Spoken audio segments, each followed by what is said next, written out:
Olá, minha gente, tudo bem? Como vocês estão, meninas? Tudo Olá! bem? Estamos de volta no Reflete Aí. Isso mesmo. Pessoal, hoje a gente queria falar de um assunto que foi comentado recentemente, que é a saúde mental, e que tem sido um tema muito frequente na mídia, né? Até por conta da pandemia. E eu acho que é bem interessante falar disso, porque saúde mental deixou de ser um assunto muito tabu e ficou só um tabuzinho, né? Então hoje a gente consegue falar um pouco melhor, consegue por vezes pedir ajuda nesse sentido e hoje a gente decidiu falar desse tema que eu acho que é relevante não só para esse momento atual, mas relevante num contexto de sociedade, num contexto de ser humano e de poder lidar com as questões que nos atravessam. Saúde mental eu acho que tem várias condições para pensar na saúde mental, mas a OMS, Organização Mundial da Saúde, ela define a saúde mental como não uma condição de doença mental, mas sim como uma pessoa se relaciona com as suas questões de vida, com o modo que ela harmoniza, como ela reorganiza os seus desejos, suas capacidades, suas ambições, suas ideias, como a gente lida com as emoções. Isso é considerado saúde mental. E eu acho que, por vezes, a gente entra num lugar de que saúde mental é só quando você está totalmente debilitado, né, emocionalmente. E não é isso. Assim como a gente cuida da nossa saúde física, a gente precisa cuidar também da nossa saúde mental. Eu acho que nesse contexto da Organização Mundial da Saúde, ficou um pouco mais fácil falar de saúde mental sem muito tabu, sem muito estereótipo, né? Que eu acho que antigamente falava-se de saúde mental, já refletíamos o manicômio, já refletíamos pessoas Loucura. loucura, pessoas amarradas com camisa de força. Ou os próprios transtornos psicológicos em si. Sim, Mesmo que as exato. pessoas não viessem a falar de loucura em si, mas vinham falar de um transtorno já diagnosticado, depressão, ansiedade, transtorno bipolar. Exatamente. E não necessariamente é isso, né? Porque por vezes a nossa emoção ela pode ter sofrer alguma queda. E isso é uma saúde mental, eu preciso cuidar disso. E depois de falar tudo isso, eis que estamos aqui para discutir um pouquinho mais, né? O que as meninas pensam, como elas enxergam isso, como que elas trabalham com essa questão. Então, vamos lá, reflete aí, saúde mental. Eu acho interessante essa visão, justamente porque a gente vem falar de um conceito de saúde e que ele não é a ausência de doença, seja ele física, seja ela mental. Nós estamos falando especificamente da saúde mental. E aí é quando entra esse conceito que eu acho muito interessante, não é a ausência de doença mental. Ou seja, o facto de você dizer que tem sanidade mental, que está num bom nível de sanidade mental, não significa dizer que você não tem nenhum transtorno mental. Então não é só isso. Então, o fato de você ter uma boa sanidade mental, o fato de você poder dizer, olha, eu estou com saúde mental em dia, embora eu acho que nessa atual pandemia não é exatamente um privilégio, eu acho que ninguém pode dizer isso. Mas estar com saúde mental em dia significa não só não ter nenhum diagnóstico de transtorno mental, significa não só não ter nenhum diagnóstico de ansiedade, nenhuma psicopatologia, mas significa estar bem consigo mesmo e com os outros. Né? O que mais, meninas? Eu estava ouvindo vocês e isso que a Elaine falou, né, de estar bem consigo e com os outros, né? Eu penso sempre que saúde mental como é que a gente percebe? Tem uma questão de como é que eu lido com o dia a dia, com a vida, A gente falou sobre isso, acho que a gente fala sobre isso, na verdade, em todos os nossos episódios, né? Porque eu acho que qualquer assunto relacionado ao ser humano, relacionado a comportamento, emoções, a gente vai sempre lidar com isso, com a inconstância, com a dinâmica que é a vida. Então, assim, todos os dias acontecem coisas boas e ruins na nossa vida. E como é que a gente lida com esses acontecimentos? A gente vai abaixo ou a gente consegue minimamente suportar, dar conta e lidar com as dificuldades, sejam elas quais forem, né? Não significa que a gente não possa ficar triste, não significa que a gente não pode ficar de luto, né? Não significa que a gente tem que estar feliz o tempo todo. Claro que não. Mas é como é que eu lido com as adversidades de vida. Eu acho que esse é um indicador simples da gente perceber, mas que nos diz o quanto a gente tem saúde mental. Eu consigo ir ali administrando as adversidades da minha vida no dia a dia, ou eu vou abaixo, né? E quando eu digo vou abaixo, assim, eu perco as minhas forças, eu perco os meus recursos, eu não consigo pedir ajuda quando eu preciso de ajuda. E aí é um sinal que se alerta, né? Que a gente olha, tem alguma coisa acontecendo aqui, né? Que eu não estou conseguindo ter forças para lidar com as adversidades da minha vida. Desculpa, amiga. Imagina, pode falar. E assim, sobre tudo isso que vocês falaram, né? Dessa questão da saúde mental ser muito mais do que a ausência de um transtorno psicológico, de uma psicopatologia, eu acho que assim, esse próprio conceito de saúde, para a gente, ainda é algo muito novo, tanto saúde física quanto mental, de ir para além da doença, né? É algo muito recente, historicamente falando. A própria saúde física era inicialmente vista só como a ausência de doença. O foco estava em tratar doenças, em se evitar, em prevenir, tudo isso, né? Então, a própria questão de cuidar do nosso corpo, de buscar, sei lá, uma alimentação mais saudável, de buscar cuidar do nosso corpo, não para não ter uma doença, mas simplesmente para que a gente possa se sentir bem nesse corpo que a gente habita, é novo também. E aí, a questão, a saúde mental, ela ainda é mais recente, né? É algo mais fresquinho, assim, eu acho. Então, eu acho que tá todo mundo ainda aprendendo muito o que é isso, o que é se preocupar consigo mesmo, com esse corpo em que nós habitamos, com esse corpo físico e com esse lugar em que nós vivemos e com tudo isso que está junto e misturado, né? Porque o nosso corpo físico, ele tá muito ligado às nossas emoções e da gente cuidar de tudo isso, independente de estar preocupado com uma doença, com um diagnóstico, né? Então, acho que é um aprendizado mesmo. Acho que a gente, enquanto sociedade, está aprendendo a lidar com tudo isso e buscar qualidade de vida, né? Para além do simplesmente se ver livre de doenças, né? Eu achei muito interessante o que tu falaste agora, porque eu acho que entram duas coisas aqui que eu queria falar. Tanto a questão do corpo físico e das nossas emoções, que a gente sempre separa muito o corpo e a mente, e aí fica nessa... E, na verdade, nós somos um só. Não dá muito bem para separar o que é que só é só a nossa mente que está fazendo, o nosso corpo também, né? Então, assim, na verdade, são as duas coisas.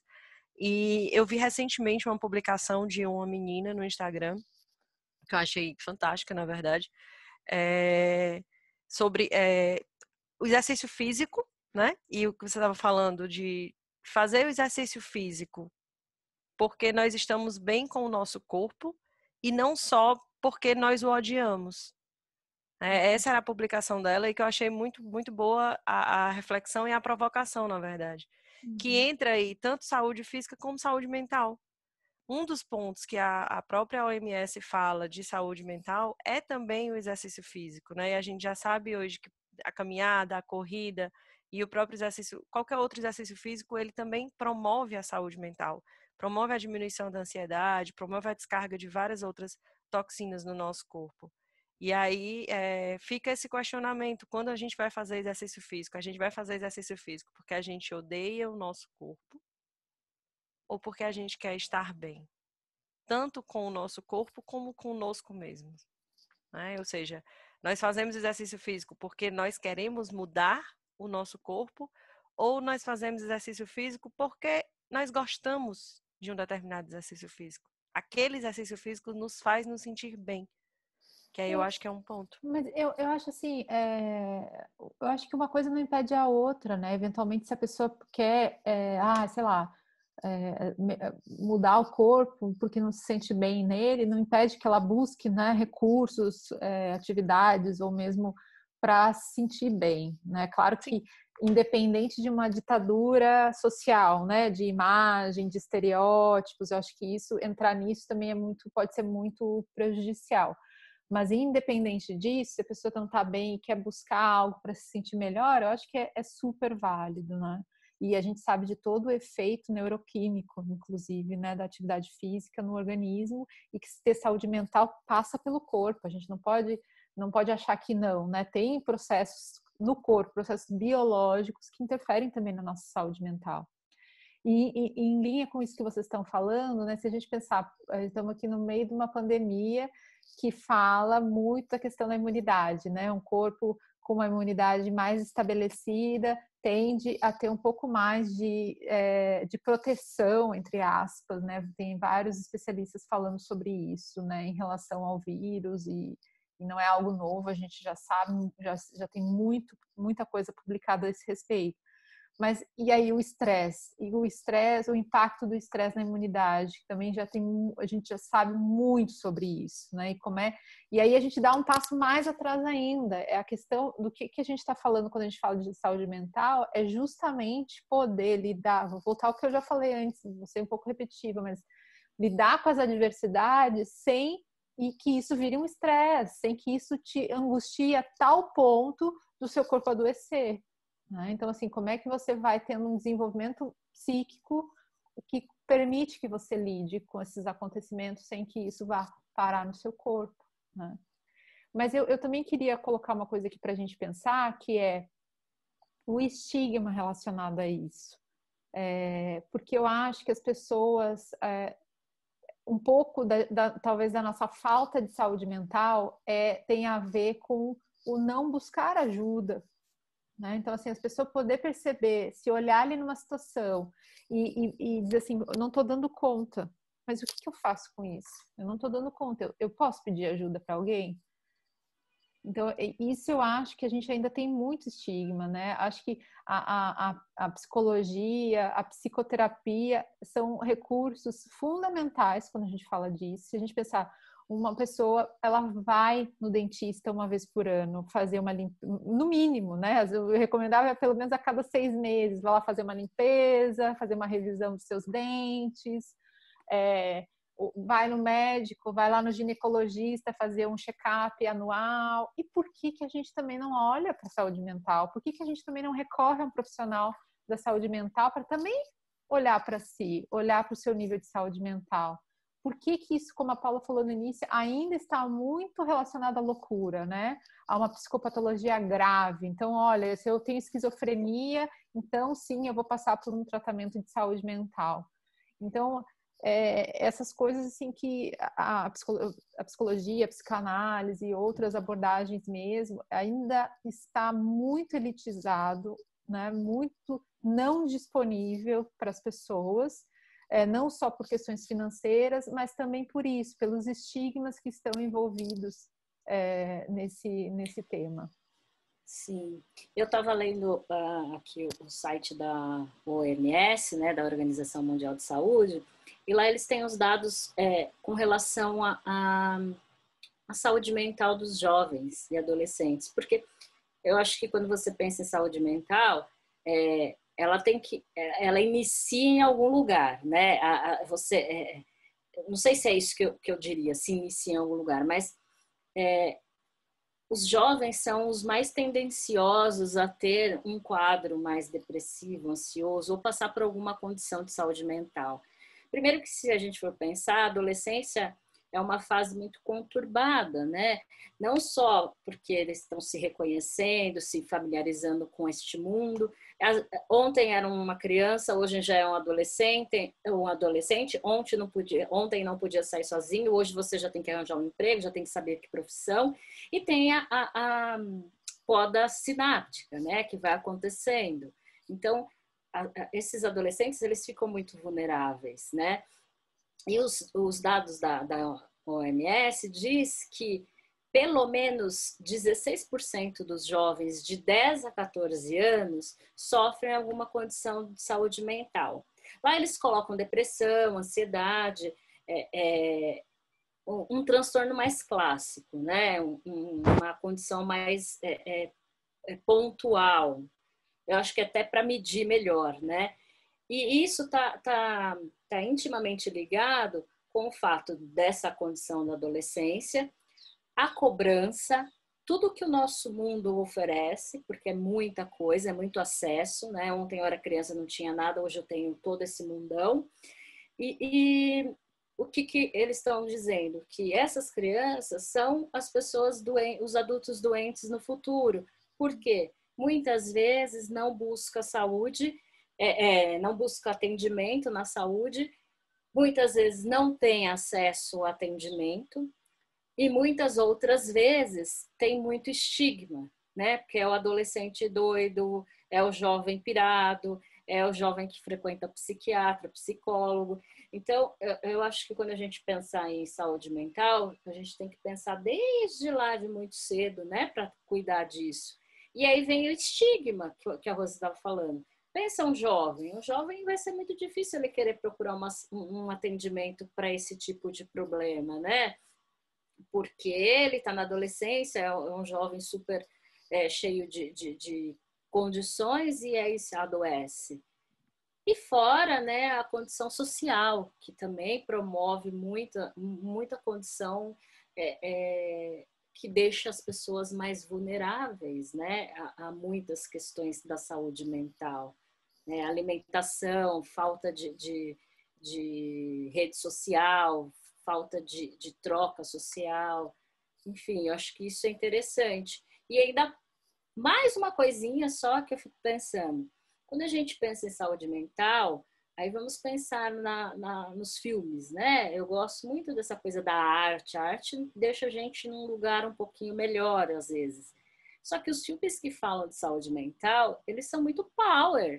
É sempre camisa de força, eletrochoque, fulano vê gente, tem sensações de perseguição, persecutoriedade, é esquizofrênico, tem transtornos múltiplos, né? E assim vai. Drogas. Exato. Eu lembro de alguns filmes que passam pra gente na faculdade, que é Garota Interrompida, que é muito pesado. Bicho de Sete Cabeças. Bicho de Sete Cabeças, que é outro, que é... Tem aquele da Mente Brilhante, né? Uma Mente Brilhante. Sim, eu acho que é bem interessante porque te mostra um outro caminho, mas sempre é tudo muito over, né? Então, se você falar de saúde mental, você já vai para esse lugar. E embora, sei que eu tô falando demais, mas é a última coisa. Teve aí, nesses últimos anos, que é o que a gente está querendo dizer aqui, que a saúde mental agora está sendo uma coisa tocada, citada, uma animação que era Divertidamente, né, em português, que é uma coisa que eu achei maravilhosa, até porque eles fizeram animação com uma parceria com um psicólogo, com um neuropsicólogo e um cientista da parte neurológica, que trouxe essa questão de que você pode ficar doentinho, você pode ficar tristinho, com raiva, alegre, que tudo isso faz parte. Então, eu acho que isso também foi uma coisa que deu uma abrangência bacana, né, para essa área da saúde mental e como você se sente, que tudo bem ficar, né, com raiva, com mau humor e zangado, não tem problema. Mas saber lidar com isso. Sim, eu acho que o grande salto da saúde mental que esse filme fala, eu acho que é justamente isso, que eu acho fantástico esse filme, que é o tudo bem você ficar ansioso às vezes, tudo bem você ficar triste, tudo bem você chorar, tudo bem você jogar as coisas com raiva em algum momento. Mas, e como é que você lida com isso? Você assume as consequências disso? Como é que você lida consigo e com os outros? a partir do que você sente. E assim, pensando em tudo isso que vocês estavam falando, né? E voltando até um pouco para o que a Rose falou do procurar ajuda, dessa dificuldade de procurar uma ajuda profissional, né? E além disso, porque quando a gente fala de saúde mental, a gente não fala apenas da ajuda profissional. A ajuda profissional, ela é extremamente importante em qualquer momento, né? Das nossas vidas e em qualquer nível de necessidade. Mas, além disso, acrescido a isso, existe o expressar as nossas vivências, os nossos sentimentos, os nossos pensamentos, as nossas angústias para os que estão ao nosso redor, né? Que isso ainda é um tabu também, né? Das pessoas não conseguirem olhar para a pessoa que está do lado delas, a pessoa que convive o tempo inteiro, seja aí amigo, seja companheiro, companheira, seja mãe, pai, irmão, e conseguir desenvolver um diálogo, uma troca de falar e ouvir sobre sentimentos e sobre vivências e descobrir que existem outras pessoas que também estão vivendo isso que você está vivendo. Existem outras pessoas que já viveram e encontraram outras possibilidades que você não está conseguindo enxergar naquele momento. Então, eu acho que esse diálogo na sociedade mesmo, ele é algo que ainda engatinha muito. Eu acho que essa é uma das bases, até porque é tão difícil pedir ajuda, porque se eu não consigo nem dizer para aquela pessoa que eu confio já, como eu estou me sentindo, que eu estou precisando de ajuda, então como é que eu vou conseguir pedir ajuda para uma pessoa completamente externa? Às vezes tem algumas pessoas que até têm um pouco mais facilidade, porque é uma pessoa que não está no seu contexto, né? Mas existe essa possibilidade mais próxima para um outro tipo de ajuda, né? Porque são tipos diferentes de ajuda. Aquelas pessoas que estão ali no nosso círculo, a nossa rede de apoio, a nossa rede de cuidado, pode nos oferecer um tipo de ajuda e o profissional vai nos oferecer um outro tipo, né? Então, acho que são coisas que precisam andar juntas. E a gente ainda está engatinhando, acho, um pouco nisso, né? Do desenvolver esse diálogo enquanto sociedade. Não, isso que você falou, Gabi, me lembra sempre uma coisa que eu costumo dizer, né? Conversar com um amigo, sair para tomar um café com um amigo, não é psicoterapia, porque aquele diálogo que se estabelece ali é muito diferente do que nós fazemos no consultório, no processo psicoterapêutico, mas é terapêutico. Tem um efeito terapêutico, né? Você poder interagir com alguém tem um efeito terapêutico. Então, assim, isso que você falou é fundamental, a gente poder se estender a mão, tanto para pedir quanto para oferecer ajuda, né? E isso me remete muito, assim, eu vejo, né? Acho que as empresas têm muito a melhorar também em relação a isso, sabe? A estar mais atenta no ambiente de trabalho, aos seus profissionais. Eu lembro de uma história quando a Paula propôs esse assunto para a gente falar aqui, eu lembrei de uma história de um paciente que não podia levar um atestado de consulta, né? Você fazendo todo o trabalho, o quê? Um relatório de acompanhamento psicoterapêutico, né? Eu acho que é até uma declaração de presença, sabe? Eu me ausentei do trabalho por 1 hora porque eu fui numa sessão de psicoterapia ou com um atendimento com um psiquiatra, por exemplo, que ele não podia apresentar isso para a empresa dele, porque lá, se eles qualquer possibilidade que houvesse eles saberem que essa pessoa passava por um acompanhamento, passava por um tratamento, teria desdobramentos no desenvolvimento da carreira. Então, assim, vocês podem pensar, isso é um caso isolado. Infelizmente, não, né? Isso ainda é um tabu em muitos lugares. Na escola, isso é um tabu também, como a Paula falou, dentre os jovens, né?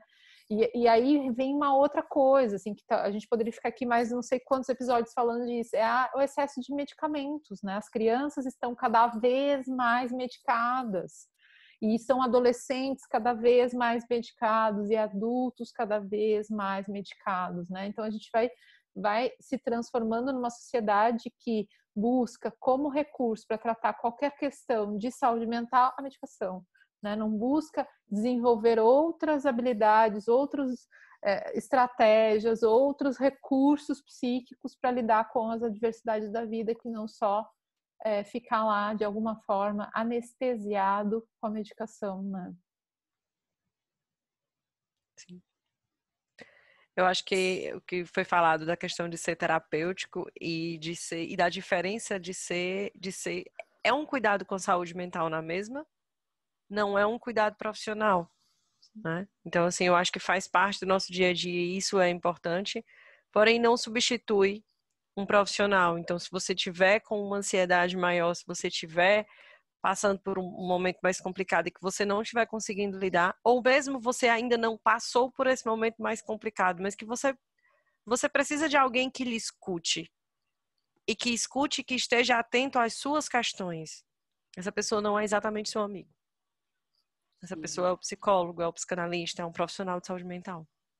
É uma escuta completamente diferente, né? E que uma não substitui a outra, claro Exato. que não, né? Porque nós não vamos poder dar isso que o amigo dá, né? Exatamente. E que muitas vezes os pacientes chegam também com essa demanda. E nós, enquanto profissionais, não vamos poder dar isso, né? Nós não somos amigos, nós somos psicólogos, né? E nós temos exatamente esse papel de diferencial, até de sermos alguém externo, né? De poder oferecer esse olhar diferenciado e esse cuidado diferenciado com aquela vida, com aquele problema, né? E como a Rose falou, e ela, enfim, todos nós já, uma coisa não substitui a outra, e todas são cuidados com a saúde mental, né? Todas são importantes e têm o seu espaço e a sua necessidade. Com certeza. Eu acho que foi bacana, né, falar um pouquinho disso, até porque, falando dos jovens, acho que a saúde mental aí é tão importante, tão relevante, que até o Enem, né, como a gente estava falando, acabou abordando esse tema. E eu acho que foi bem interessante porque também aproxima o jovem, esse jovem que a gente está falando, que foi ali pesquisa da OMS. É difícil falar de saúde mental? Muito. Como a Gabi disse, falar com os pais, falar com quem está próximo, muito difícil. Mas eu acho que a tendência é que essas coisas estão melhorando. Acho que o acesso está um pouco melhor. Hoje, a pandemia mostrou que é possível, sim, todo mundo ter um cuidado, precisar de um cuidado. A pandemia foi uma tragédia assim, que veio para todo mundo, mas que também propôs assim, um atendimento para todos que precisam, que querem ir atrás. Eu acho que trouxe à tona a condição da saúde mental, né? Como é importante cuidar dela. Sem ela, não há trabalho, não há colega, não há vida que a gente consiga dar conta, né? Bom, eu acho que a gente falaria aqui de saúde mental e de qualquer tema a vida toda, né? Mas não dá. Então, a gente vai ficar por aqui hoje no Reflete Aí. Cada um com a sua saúde mental super boa, cuidando sempre. E vejam lá nossos episódios, escutem a gente lá no Spotify. E a gente fica por aqui hoje, meninas. Ficamos. Então tá. Foi ótimo estar com vocês. Obrigada, foi mesmo. Tchau, tchau. Até mais, meninas. Tchau. Tchau.